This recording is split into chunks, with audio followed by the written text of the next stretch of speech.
Assalamu alaikum and a very good morning, my dear students. Today in this video, I'm gonna explain the second portion of the last part.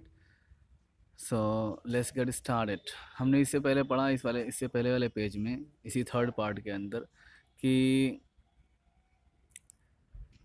बच्चा क्या है railway track के पास चला गया था और वहाँ उसने क्या है रोना शुरू कर दिया। और देखा कि रोने का भी मन करा उसका, हंसने का भी मन करा, क्योंकि उसके आंसू जो टपक रहे थे वो एक्चुअल में जलेबी के सिरप थे। ठीक है, आंसू नहीं थे। तो इस तरीके से उसको जलेबी के सिरप से उसका दिमाग कहाँ चला गया।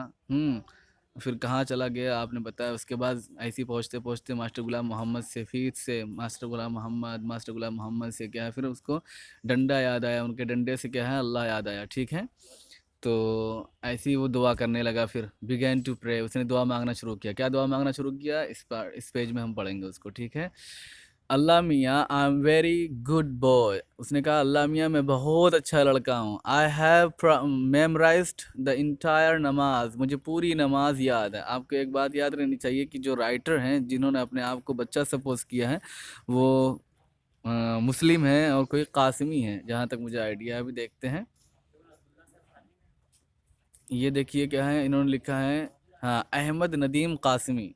जिस तरीके से क्या है कासिमी का मतलब आपको पता है कि जो देवबंद से क्या है पढ़ के फारिग होता है, तो इन्होंने ये ट्रांसलेट किया है। और इनका इनका इनका इन्होंने लिखा है, अहमद नसीम कासिमी ने लिखा है और ट्रांसलेट किया है कोई सूफिया पठान है। ठीक है, सूफिया पठान ने इसका ट्रांसलेट किया है। तो ट्रांसलेटर और राइटर दोनों मुस्लिम हैं, इसलिए यहाँ पे सब क्या है जो स्टोरी है वो मुस्लिम रिचुअल्स एंड ट्रेडिशन से रिलेटेड है। ठीक है, तो उसने कहा I have memorised the entire नमाज, मैंने पूरी नमाज याद कर रखी है। ठीक है, I even know the last 10 Suraaj of Quran by heart, और मुझे तो कुरान की आखिरी 10 सूरत दिल से मतलब ज़ुबानी याद है।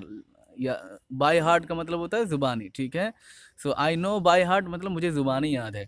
If you wish I can recite the entire आयतल कुर्सी फॉर यू जस्ट नाउ, और मुझे ये 10 सूरत तो छोड़ो, मुझे आयतल कुर्सी पूरी याद है। अगर आप कहें, इफ़ यू विश, अगर आप चाहें तो मैं आपके लिए पूरी आयतल कुर्सी सुना दूँ अभी अभी, मैं इतना अच्छा बच्चा हूँ। ठीक है, the need of your devoted servant is only the fees money, आपके इस क्या है बंदे और आपके इस नौकर की सिर्फ एक ज़रूरत है, वो क्या है कि फ़ीस मनी वापस कर दीजिए। ठीक है, that I at the jalebi sweet, जिससे मैंने जलेबी खा ली थी।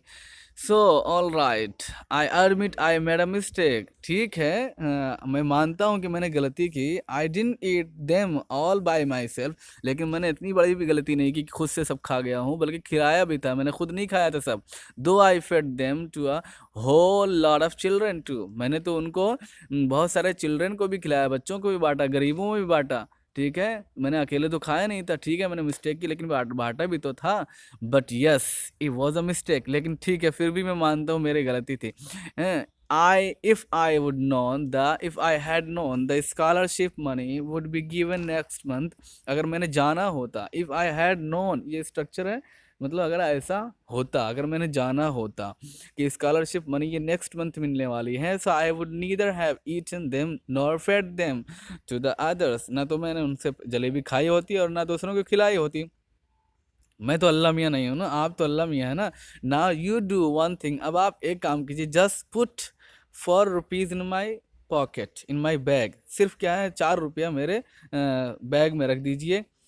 और इफ़ देर इज़ अ पैसा मोर देन 4 रुपीज़, एक पैसा भी अगर 4 रुपया ज़्यादा होगा, I will be very displaced with you, आपसे मैं बहुत क्या गुस्सा हो जाऊंगा। ठीक है, तो एक पैसा भी मुझे ज़्यादा नहीं चाहिए, मुझे सिर्फ मेरा अपना पैसा 4 रुपया चाहिए। I promise if I ever eat sweets with my fees money again, then let a thief's punishment be my punishment, और मैं प्रॉमिस करता हूँ कि अगर मैंने फिर कभी क्या है फीस के पैसे से कोई मिठाई खाई, जलेबी खाई, तो फिर आप मेरी तरफ से क्या आपको इजाज़त है, एक चोर की सज़ा मेरी सज़ा होगी। चोर को जो पनिशमेंट मिलती है यानी उसका हाथ काटा जाता है, मेरा भी हाथ कटवा दीजिएगा।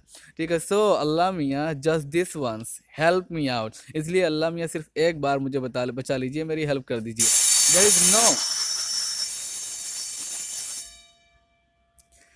There is sorry students, school में हूँ आज, इसलिए क्या है हाथ सर ना घंटी बजा रहे हैं, खड़ खड़ खड़ खड़ खड़ खड़ खड़ खड़। इनको मना करने के बावजूद भी नहीं मान रहे हैं, तो काहे मानेंगे। सॉरी। सो देखते हैं फिर हम हैं। So Allah Mia, just this time, this month, help me out. ठीक है, इस बार आप मेरी हेल्प कर दीजिए. There is no shortage of anything in your treasury. आपके खजाने में तो कोई कमी नहीं है. Even our चपरासी, इवन आवर चपरासी takes a whole lot of money home every month. आप तो अल्लाह मियाँ, आपके खजाने में कोई कमी नहीं है. आप तो एक चपरासी को भी इतने सारा पैसा हर महीने दिलवाते हैं. ठीक है, हर महीने वो इतना सारा पैसा ले जाता है. एंड अल्लाह मियाँ, after all I am the Neiphiu of a big officer. और अल्लाह मियाँ, ठीक है, बहरहाल मैं तो एक बड़े ऑफिसर का भतीजा हूँ. ठीक है, so one you give me just 4 rupees. ठीक है, आप मुझे 4 रुपये भी नहीं देंगे. अजीब है. आप देख रहे हैं बच्चों वाला बच्चा बच्ची जैसी बातें कर रहा है. After the prayer I offered नमाज. अब ये अपनी स्टोरी बतलाते हैं कि नमाज के बाद मैंने क्या है, रिसाइटेड आफ्टर द प्रेयर, दुआ करने के बाद आई ऑफर्ड नमाज, मैंने नमाज पढ़ी. और फिर रिसाइटेड 10 सूरात, फिर क्या है 10 सूरत भी पढ़ी. आयतल कुर्सी, कलमे तय्यबा, सब कुछ जो कुछ याद था, in fact everything that I remembered, जो मुझे याद थी सब कुछ मैंने पढ़ डाला. ठीक है, then I blew over my bag saying छू. फिर ये सब दुआ पढ़ करके कहता है कि मैंने अपने बैग के ऊपर छू करके क्या है दुआ फूकी. सोचा कि छू मंतर होगी और क्या है पैसा निकल आएगा. देन आफ्टर सेइंग बिस्मिल्लाह आई रियलाइज दैट, फिर बिस्मिल्लाह कह करके मैंने ये सोचा कि that what they said was only too true. मुझे ये पता चला कि जो लोगों ने कहा है वो बिल्कुल सही बात है. No one can erase what fate has decreed. मतलब कोई आदमी उसको मिटा नहीं सकता जो तकदीर ने लिख दिया है. ये बहुत बेहतरीन फ्रेज है बेटा, इसको आप लर्न कर सकते हैं. No one can erase what fate has decreed. ठीक है, यानी what is allotted can not be allotted. जो चीज़ लिखा जा चुका है, जो चीज़ लिखी जा चुकी है, उसको what is done can not B undone, है ना. आपने सुना होगा कि जो हो गया तो उसको ना हुआ किया नहीं जा सकता है. ठीक है, मतलब कि जो चीज़ लिखी जा चुकी है, जो चीज़ आपके किस्मत में लिखी जा चुकी है, वो टल नहीं सकती. ये क्या है, लोगों का मानना है. लेकिन हम रिलीजियस लोग क्या हैं, जो अपने दुआ, मुसलमान जो लोग हैं, हमारे यहाँ ये बिलीफ है कि अगर कोई चीज़ दुआ को बदल सकती है तो तकदीर को बदल सकती है तो वो दुआ है. लेकिन बदलने का मतलब ये नहीं है कि क्या है वो एकदम से बदल देती है. और वो भी लिखा होता है एक्चुअल में कि अगर आप दुआ मांगेंगे तो क्या है, ये ऐसा ऐसा होगा. इनके ये बात क्या है, इनकी नहीं हो रही है, वो ऐसे पूरी हो जाएगी. तो वो भी एक्चुअल में लिखा होता है. तो सही में देखा जाए तो जो चीज़ लिखी जा चुकी है वो बदलती नहीं है. ठीक है, सो इसको हम no one can erase what fate has decreed ये भी बोल सकते हैं. And what is lotted can not be allotted. ठीक है, ये भी बोल सकते हैं. या what is allotted can not be lotted, इस तरीके कुछ है कहा जा सकता है. ठीक है, कि जो चीज़ लिखा जा चुका है वो मिटाया नहीं जा सकता. Forget 4 rupees. तू कह रहा है कि बिस्मिल्लाह पढ़ के फूक मारी, छू मंतर किया, लेकिन कुछ भी नहीं निकला. 4 रुपया तो भूल जाइए. Forget 4 rupees, there weren't even 4 पैसे इन माई बैग. 4 पैसा भी क्या नहीं निकला दुआ फूकने पर इतना कुल. Just a few text books and note books. सिर्फ क्या उसमें कुछ टेक्स्ट बुक, कुछ notebook, 1 pencil, 1 sharpener, 1 ID card. My मामू had sent me last ID.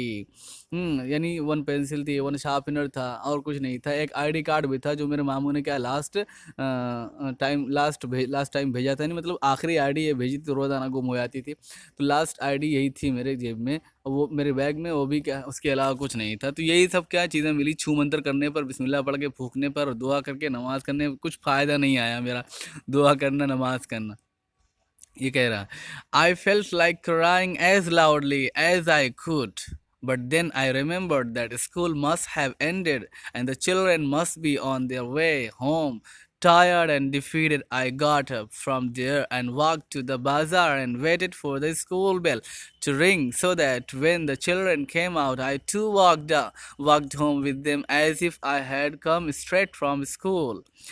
अब आई फेल्ट लाइक क्राइंग कह रहा है कि मुझे रोने का मन करा, मेरा रोने का जी कहा. As loudly as I could, उतनी तेज़ से जितनी तेज़ मुझसे हो सके, यानी खूब मेरा रोने का दिल करा. बट देन तभी मुझे याद आया, लेकिन तभी मुझे याद आया कि school must have ended, school तो अब ख़त्म हो चुका होगा. And the children must be on their way to home, और क्या है बच्चे भी क्या घर जा रहे होंगे. टायर्ड एंड डिफीटेड, थक कर और हार कर. ये बहुत यूज होता है, थका हारा, थका मारा। So tired and defeated, I got up, मैं उठा, फ्रॉम देयर, वहाँ से, एंड वॉक टू द बाजार, और बाजार की तरफ चला, and waited for the school bell to ring, और वहीं खड़ा होकर के बाजार में वेट करता रहा कि स्कूल के बेल बजे, so that when the children came out, ताकि जब बच्चे स्कूल से बाहर आए घंटी बजने के बाद, आई टू वुड वॉक होम, मैं भी क्या है विद देम, उनके साथ घर चला जाऊंगा, as if I had come just from school, हैं, स्ट्रेट फ्रॉम स्कूल, ऐसा लगे ताकि मैं सीधे से क्या स्कूल से ही आ रहा हूँ, कहीं और भागा नहीं था। ये क्या है, उसने तरकीब सोची और अब यहाँ स्कूल के पास आकर के बाजार में खड़ा होकर के वेट करने लगा। अब क्या होता है, we will discuss it in detail in the next video inshallah. It is getting very large, so I hope you got it, enjoyed it, keep it up, the goal is ahead of you.